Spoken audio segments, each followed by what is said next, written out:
حول ولا قوة إلا بالله العلي العظيم. أعوذ بالله من الشيطان اللعين الرجيم. بسم الله الرحمن الرحيم. الحمد لله والصلاة والسلام على رسول الله وعلى آله آل الله لا سيما بقية الله ولعنة الله على أعدائهم أعداء الله من يومنا هذا إلى لقاء الله. أما بعد فقد قال الله يا أيها الذين آمنوا كتب عليكم الصيام كما كتب على الذين من قبلكم لعلكم تتقون. ایام ماہ رمضان کے ہیں.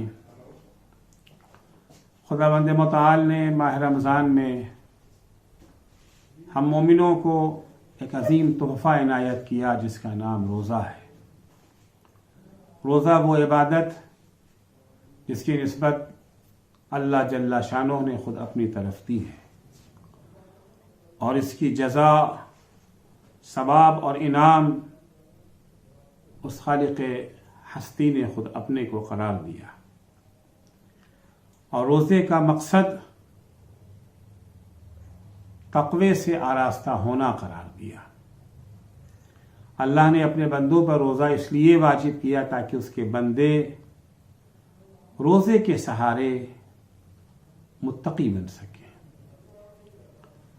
تقوی کیا ہے؟ متقی کی پہچان کیا ہے؟ یہ کیسے پتہ چلے گا کہ ہم نعمت تقوی سے مالا مال ہوئے یا نہیں؟ یہ وہ سوال تھا جسے مولا کائنات کے عظیم صحابی حمام نے آ کر کے مولا سے پوچھا. مولا نے ابتدا میں انہیں مختصر سا جواب دیا، لیکن ان کے اصرار کے پیش نظر مولا نے اس کا تفصیلی جواب دینا شروع کیا. کل کی تقریر میں ایک صفت آپ کی خدمت میں پیش کر چکا ہوں. مولا نے فرمایا کہ متقی وہ ہوتے ہیں جن میں تمام فضائل یکجا ہوتے ہیں. دوسری صفت، دوسری پہچان جو مولا نے بیان فرمائی وہ یہ ہے کہ منطقہم الصواب، ان کی زبان سے نکلنے والا ہر لفظ حق و صداقت پر مبنی ہوتا ہے. وہ وہیں بولتے ہیں جہاں بولنا چاہیے. وہ خاموش رہنے کے وقت بولتے نہیں اور بولنے کے وقت خاموش نہیں رہتے، اور جب بولتے ہیں تو صرف حق بولتے ہیں. ان کی زبان سے نہ کوئی باطل لفظ ادا ہوتا ہے اور نہ غیر ضروری و بے محل لفظ. دیکھیے، نطق و بیان اور بولنے کی صلاحیت یہ اللہ جل شانہ کا وہ عظیم تحفہ ہے جو پروردگار نے صرف ہم انسانوں کو عطا کیا ہے. کتنی عظیم یہ نعمت ہے اس کا اندازہ اسی سے ہو جاتا ہے کہ اللہ نے سورہ رحمان میں انسان کی خلقت کے ذکر کے فوراً بعد اسی نعمت کا تذکرہ کیا ہے. الرحمن علم القرآن خلق الانسان علمہ البیان. اللہ نے انسان کو پیدا بھی کیا اور اسے بولنا بھی سکھایا، اسے بولنے کی طاقت بھی عنایت فرمائی. عام طور سے کہا جاتا ہے کہ بولنا آسان ہے، عمل کرنا مشکل ہے. لیکن حقیقت یہ ہے کہ بولنا بھی اتنا آسان نہیں ہے. بولتے وقت ذہن میں موجود لاکھوں الفاظ کے درمیان سے پہلے کسی مناسب لفظ کا انتخاب کرنا ہوتا ہے اور پھر لفظوں کو جوڑ کر جملہ بنانا ہوتا ہے. بولتے وقت زبان منہ کے اندر پھرکی کی طرح گھومتی رہتی ہے، اور وہ بھی مختصر سی جگہ میں. یوں تو انسان بھی بولتا ہے اور طوطا بھی بولتا ہے، لیکن دونوں کے بولنے میں فرق ہے. فرق یہ ہے کہ طوطوں کے جملوں پر فکر کا کنٹرول نہیں ہوتا، وہ سوچے سمجھے بغیر رٹے رٹائے جملے دہرانے لگتا ہے، لیکن انسان کی زبان سے ادا ہونے والے جملوں کے پس پشت ایک فکر کار فرما ہوتی ہے، اس پر فکر کی حکومت ہوتی ہے۔ نطق و بیان اللہ کی بہت بڑی نعمت ہے، اسی کے ذریعے ہمیں لکھنا سکھایا گیا۔ آج دنیا میں جتنی بھی ترقی ہے، جتنی بھی تہذیب و ثقافت پائی جاتی ہے، وہ سب تحریر و تقریر کی ہی رہی منت ہے۔ اگر تحریر و تقریر نہ ہوتی تو یہ ساری سہولتیں، طرح طرح کی ایجادات و اختراعات کا نام و نشان بھی نہ ہوتا۔ لیکن اسی کے ساتھ ساتھ ایک اہم نقطہ بھی ہمیشہ ذہن میں رہنا چاہیے کہ ہر عظیم نعمت کے ہمراہ ایک بڑا خطرہ بھی موجود ہوتا ہے۔ پہاڑ جتنا اونچا ہوگا اس کے پاس کھائی بھی اتنی ہی گہری ہوگی۔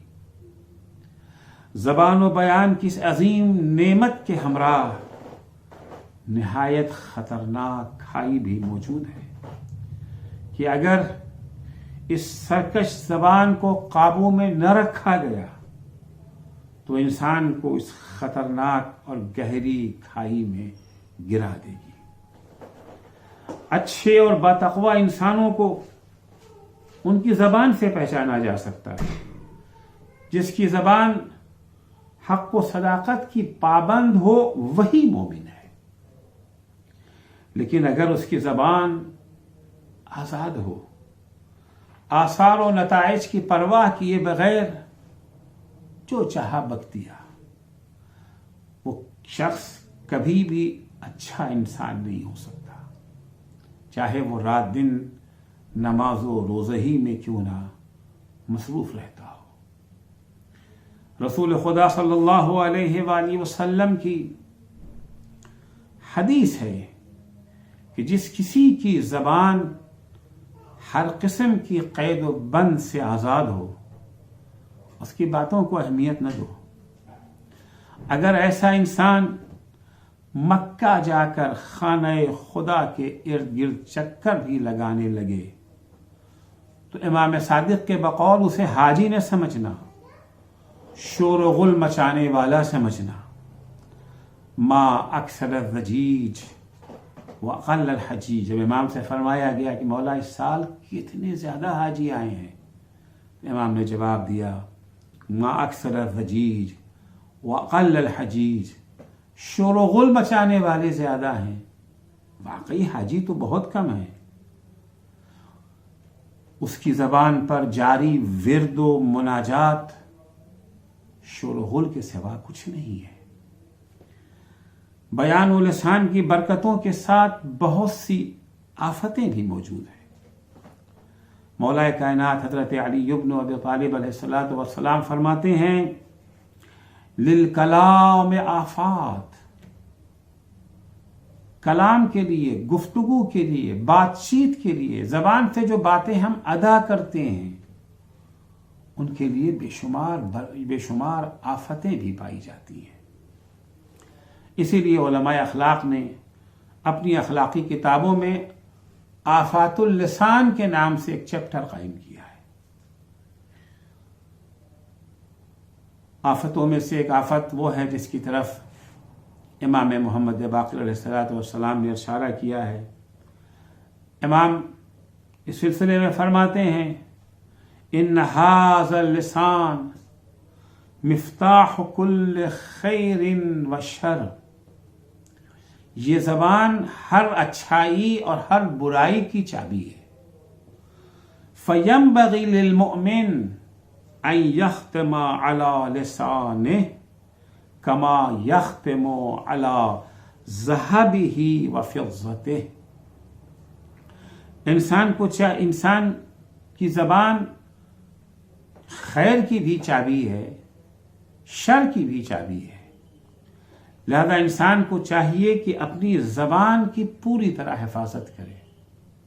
اپنی زبان پر مہر لگا دے، اسی طرح سے جس طرح سے انسان اپنے سونے اور چاندی کی حفاظت کرتا ہے۔ پرانے زمانے میں لوگ سونا چاندی تھیلی میں رکھتے تھے، اس کے بعد اس تھیلی کے اوپر مہر لگا دیتے تھے کہ اگر سیل ٹوٹی تو پتہ چل جائے گا کہ اس میں کسی نے خرد برد کیا ہے۔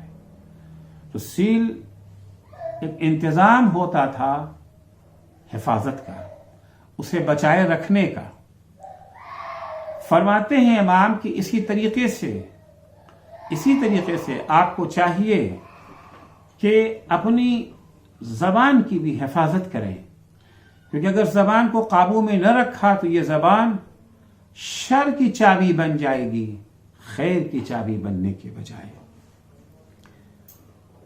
یہ زبان ہر طرح کا دروازہ کھولنے کی چابی ہے، مگر دھیان رہے کہ اسے صرف نیکیوں کا دروازہ کھولنے کے لیے استعمال کریں، اسے بچھڑوں کو ایک دوسرے سے ملانے کے لیے استعمال کریں، اختلافات ختم کرانے کے لیے استعمال کریں، لوگوں کو نصیحت کرنے، امر بالمعروف اور نہی عن المنکر بجا لانے کے لیے استعمال کریں۔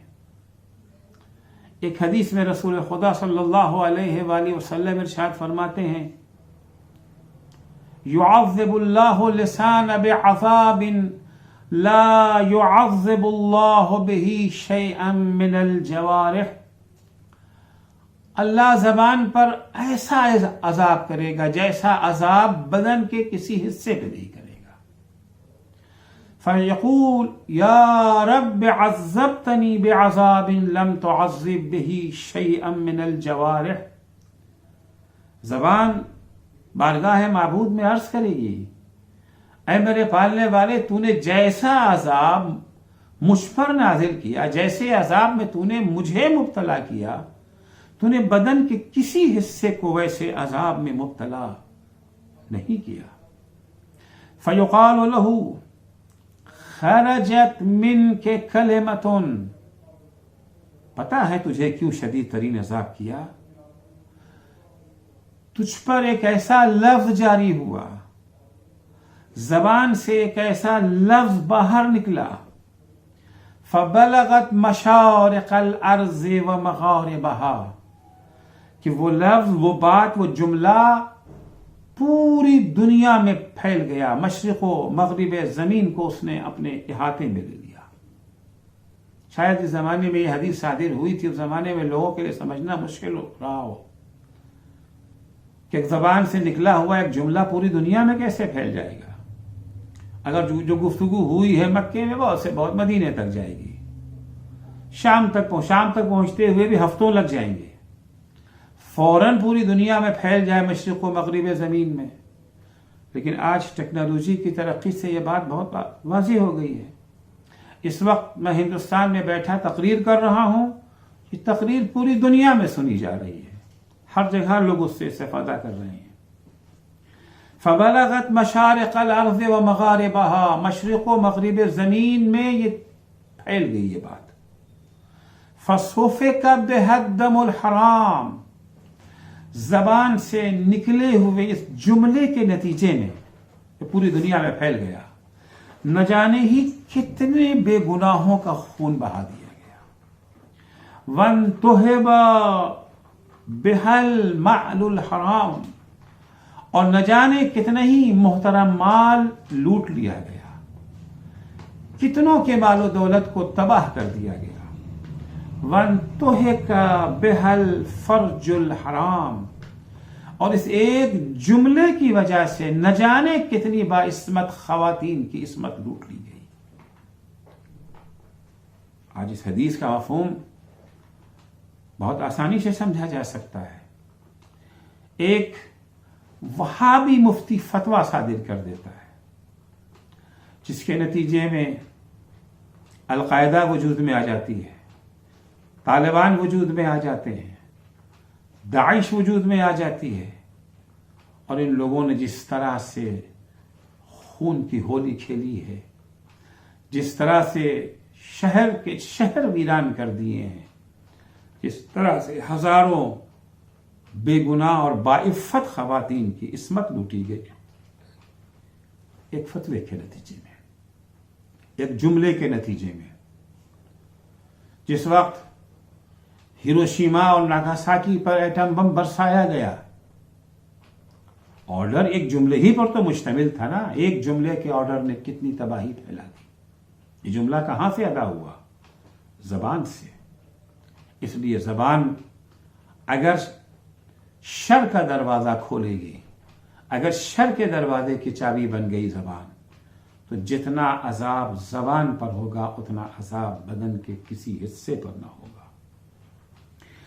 پیغمبر اسلام نے جو جملہ بیان کیا، جو حدیث بیان کی، دیکھیے اسلامی فقہ میں اعراض یعنی انسان کی عزت و آبرو، اموال اور دماء یعنی خون کو بہت اہمیت حاصل ہے۔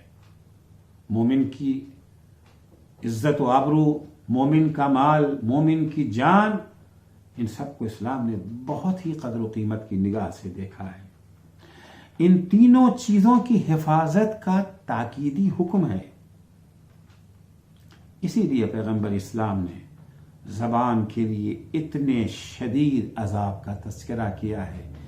کسی زبان کے ذریعے سے انسان کی عزت و آبرو نیلام ہو جاتی ہے، اسی زبان کے باعث لوگوں کا مال لوٹ لیا جاتا ہے، اسی زبان کے باعث بے گناہوں کا خون بہایا جاتا ہے۔ جتنی آسانی سے خطرناک گناہ زبان سے انجام پاتا ہے، اتنی آسانی سے دیگر اعضاء و جوارح سے انجام نہیں پا سکتا، کیونکہ زبان سے انجام پانے والے بہت سے گناہوں کو سماج گناہ ہی نہیں سمجھتا۔ کسی بے گناہ پر ہاتھ اٹھانا سماج کی نگاہ میں بری بات ہے، چوری بری بات ہے، زنا بری بات ہے، کسی کے گھر میں کود جانا بری بات ہے، لیکن غیبت، کیا اس سے بھی ہمارا سماج برا سمجھتا ہے؟ جبکہ اسلام میں گناہ غیبت کے گناہ کو زنا سے بھی بدتر سمجھا گیا ہے۔ رسول خدا صلی اللہ علیہ وآلہ وسلم جناب ابو ذر سے خطاب کر کے کہتے، یا ابا ذر الغیبت اشد من الزنا، اے ابو ذر، غیبت کا گناہ زنا سے بھی زیادہ بڑھ کر کے ہے۔ قرآن مجید نے اسے مرے ہوئے بھائی کا گوشت کھانے کے برابر قرار دیا ہے۔ چنانچہ سورہ حجرات کی آیت نمبر 12 میں ارشاد ہوتا ہے، یا ایھا الذین آمنوا اجتنبوا کثیرا من الظن، اے لوگو بہت سے گمانوں سے بچو، کہ گمان دو طرح کا ہے، حسن ظن، سوء ظن، اچھا گمان اور برا گمان۔ حسن ظن اچھی چیز ہے، لیکن سوء ظن، بدگمانی، برے گمان رکھنا یہ گناہ ہے۔ اے لوگوں بہت سے یعنی برے گمان سے بچو، ان بعض الظن اسم، بعض ظن یعنی بدگمانی گناہ ہے۔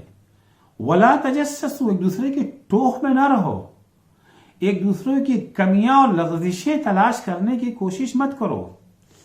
ولا یغتب بعضکم بعضا، ایک دوسرے کی غیبت مت کرو۔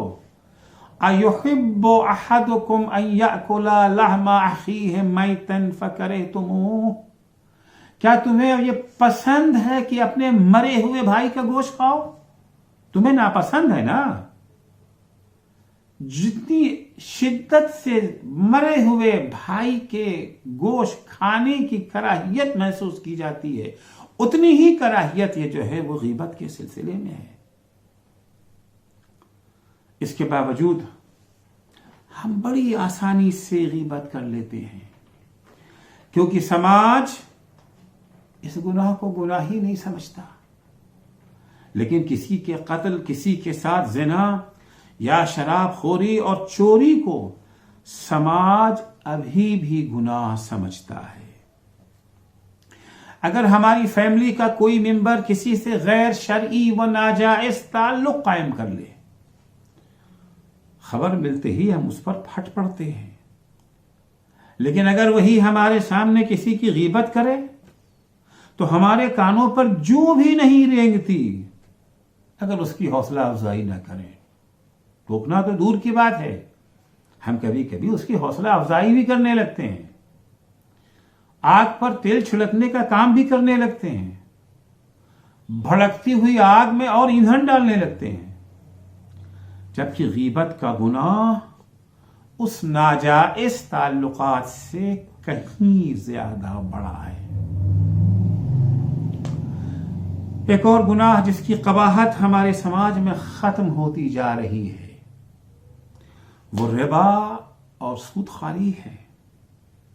اگرچہ روایتوں میں اسے بھی بہت بڑا گناہ قرار دیا گیا ہے۔ امام جعفر صادق علیہ السلام سے روایت ہے، امام فرماتے ہیں درہم و ربا، ایک درہم بھی ربا اور سود کے طور پر لینا، اعظم عند اللہ من ثلاثین زنیہ کلها بذات محرم مثل خالہ و عمہ۔ ایک درہم بھی سود کھانا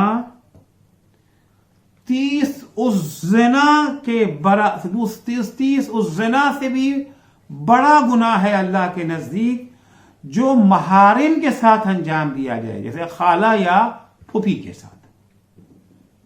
خود زنا بہت بڑا گناہ، وہ بھی محارم کے ساتھ، خالہ اور پھوپھی کے ساتھ، وہ بھی ایک زنا نہیں، 30 زنا سے بھی جتنا گناہ پھوپھی اور خالہ کے ساتھ 30 زنا کرنے کا ہے، اس سے زیادہ بڑا گناہ ایک درہم سود لینے کا ہے۔ آج ہمارے سماج میں شراب خواری کو زیادہ برا سمجھا جاتا ہے یا دروغ گوئی کو؟ ایک انسان جھوٹ بولتا ہے، دوسرا انسان شراب پیتا ہے، ہمارا سماج اسے برا سمجھتا ہے۔ گفتگو ہماری اپنے اسلامی سماج کی ہو رہی ہے، مسلمانوں کے معاشرے کی باتیں ہو رہی ہیں، شیعیان اہل بیت کے سماج کی بات ہو رہی ہے، دشمنان اہل بیت کی بات نہیں کر رہا ہوں۔ آج ہمارے شیعیان اہل بیت کے سماج میں شراب خواری کو پھر بھی برا مانا جاتا ہے، لیکن سود خواری، جبکہ امام محمد باقر علیہ السلام فرماتے ہیں دروغ گوئی اور کذب بیانی کے بارے میں، ان اللہ جعل للشر اقفالا، اللہ نے برائیوں پر کئی تالے لگا رکھے ہیں، ایک تو تالا نہیں ہے۔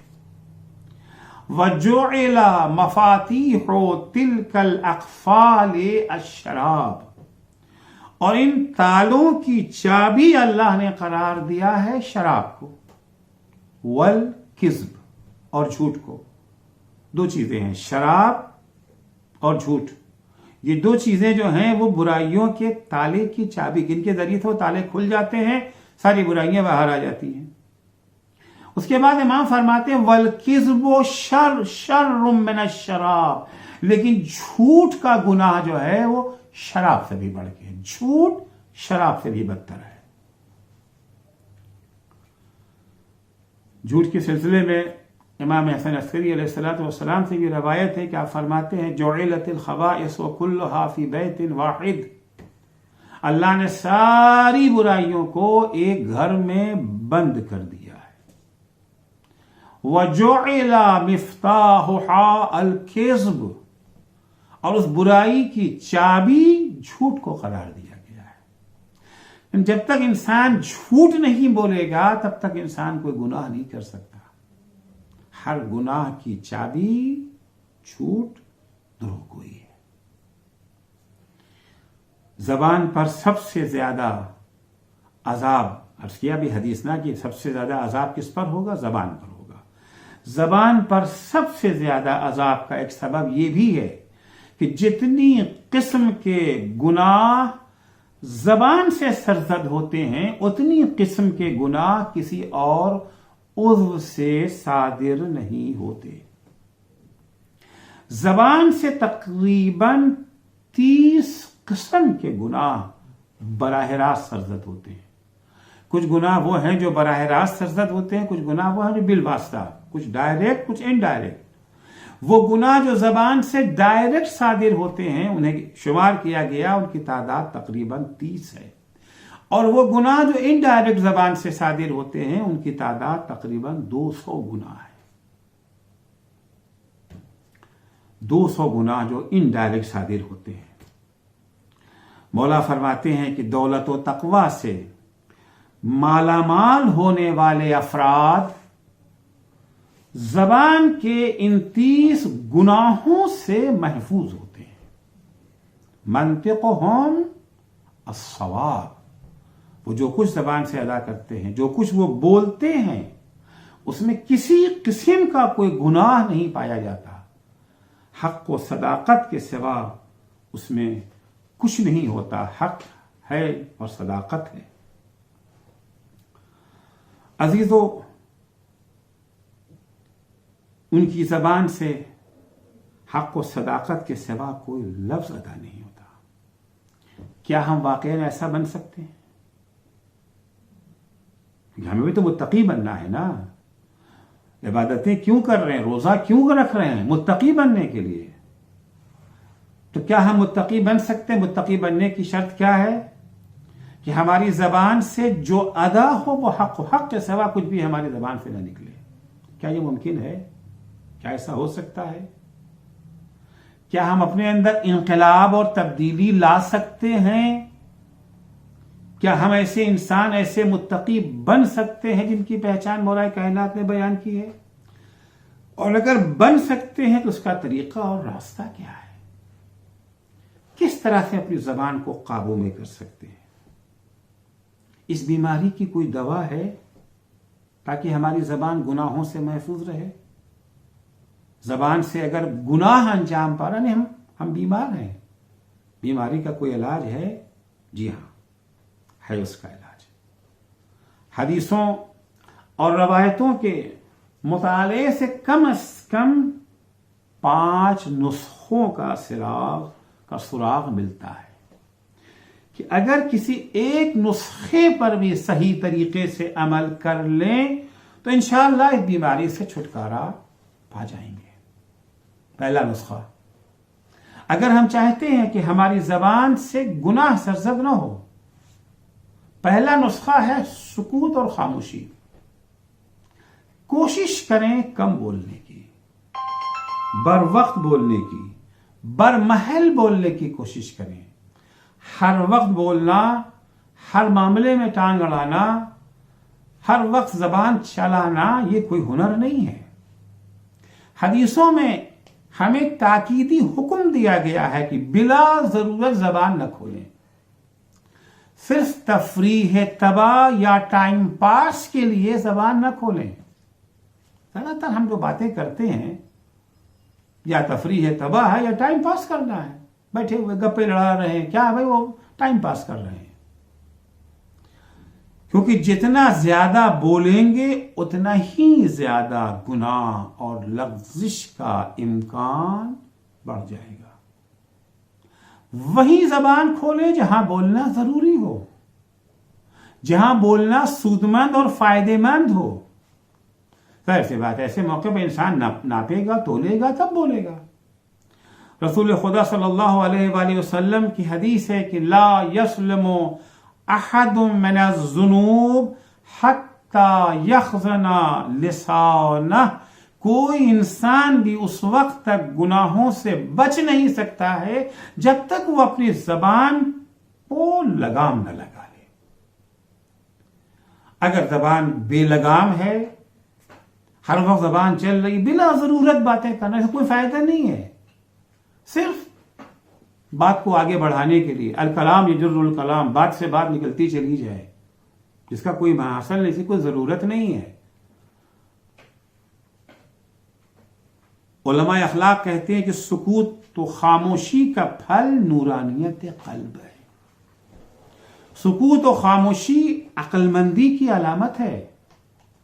مولا کائنات حضرت علی ابن ابی طالب علیہ السلام فرماتے ہیں اذا تم العقل نقص الکلام. جب انسان کی عقل کامل ہو جاتی ہے اس کی گفتگو کم ہو جاتی ہے، مختصر ہو جاتی ہے. البتہ یہ نہیں ہے کہ جہاں ضرورت ہو وہاں نہ بولے، نہیں، وقت ضرورت تو بولنا ہے، بولنے کی جگہ پر بولیں، بلا وجہ بے فائدہ زبان کو نہ. اگر جس دفعہ جب کبھی ہم اس نسخے پر عمل کر لیں، اپنی زبان پہ قابو پا لیں، انشاءاللہ تدریجاً آہستہ آہستہ آہستہ زبان سے انجام پانے والے گناہ کی تعداد گھٹتی جائے گی، اور ایک دن وہ آئے گا کہ گناہ کی تعداد 0 ہو جائے گی.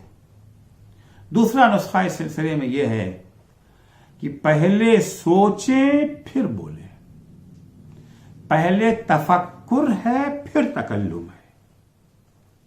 حدیث ہے کہ لسان المؤمن وراء قلبه وقلب المؤمن وقلب المنافق وراء لسانه. مومن کی زبان اس کی فکر کے پیچھے ہوتی ہے. یعنی مومن پہلے تفکر کرتا ہے، تدبر کرتا ہے، تعقل کرتا ہے، سوچتا ہے کہ جو بات ہم اپنی زبان سے ادا کر رہے ہیں اس کا فائدہ کیا ہے، نقصان کیا ہے، اس کا انجام کیا ہوگا، خدا اس سے راضی ہے، ناراض ہے. یہ ساری باتیں پہلے انسان سوچ لیتا ہے پھر اس کے بعد بولتا ہے. ظاہر سی بات اگر ہمیں یہ اندازہ ہو جائے کہ ہم جو بات کہنے جا رہے ہیں یہ ہمیں جنت کے بجائے جہنم میں لے جائے گی، اس سے ہمارے برادران مومن کو فائدہ پہنچنے کے بجائے نقصان ہوگا، تو کبھی بھی انسان اپنی زبان سے ان الفاظ کو ادا نہیں کرے گا. مومن پہلے سوچتا ہے پھر بولتا ہے، اور منافق پہلے بولتا ہے پھر سوچتا ہے. اس کی عقل بعد میں حرکت میں آتی ہے، زبان پہلے چلتی ہے. جبکہ مومن کس کا برعکس ہے. انجام پر غور کرتا ہے انسان. کسی پر تہمت لگا دیا، کسی کو بدنام کر دیا. اگر ہم نے کسی پر تہمت لگا دیا، کسی کو بدنام کر دیا، خوب زبان چند لمحوں کے لیے چلی، اس کی سزا معلوم ہے. اس کی سزا یہ ہے کہ اس تہمت لگانے کے نتیجے میں، کسی مومن کو بدنام کرنے کے نتیجے میں، کسی مومن کی عزت و آبرو سے کھلواڑ کرنے کے نتیجے میں اللہ 70 سال کی عبادت اور کار خیر کا ثواب اس سے چھین لیتا ہے، محو ہو جاتا ہے. ایک غیبت سے ہمارا ثواب، ہماری ساری عبادتوں کا ثواب اس کے اکاؤنٹ میں شفٹ ہو جاتا ہے جس کی ہم نے غیبت کی ہے. انسان اگر یہ سوچ لے کیا پھر وہ کبھی غیبت کرے گا؟ تیسرا نسخہ اس بات کی طرف توجہ رہے کہ ہم جس فضا میں سانس لے رہے ہیں، ہم جس فضا میں زندگی بسر کر رہے ہیں، یہ فضا کیمرے کے مانند ہے جو ہماری ہر آواز اور ہر عمل کو ریکارڈ کر رہی ہے، اور قیامت کے دن اسے ہمارے خلاف پیش کرے گی. یہ سب کچھ ہمارے خلاف پیش کیا جائے گا. ایک لفظ بھی جو زبان ہم سوچتے ہیں بہت زیادہ بات آئی گئی، تمام ہو گئی، وہ جس کے بارے میں کہا تھا اس نے تو نہیں سنا، وہ سنے یا نہ سنے، یہ ریکارڈ ہو گئی. ہر اچھی بات ریکارڈ ہو جاتی ہے، ہر بری بات ریکارڈ ہو جاتی ہے. ہر اچھا ایکشن، ہر برا ایکشن، جو بھی ہم کرتے ہیں سارے کا سارا یہ فضا اسے ریکارڈ کر لیتی ہے بغیر کسی بھول چوک کے.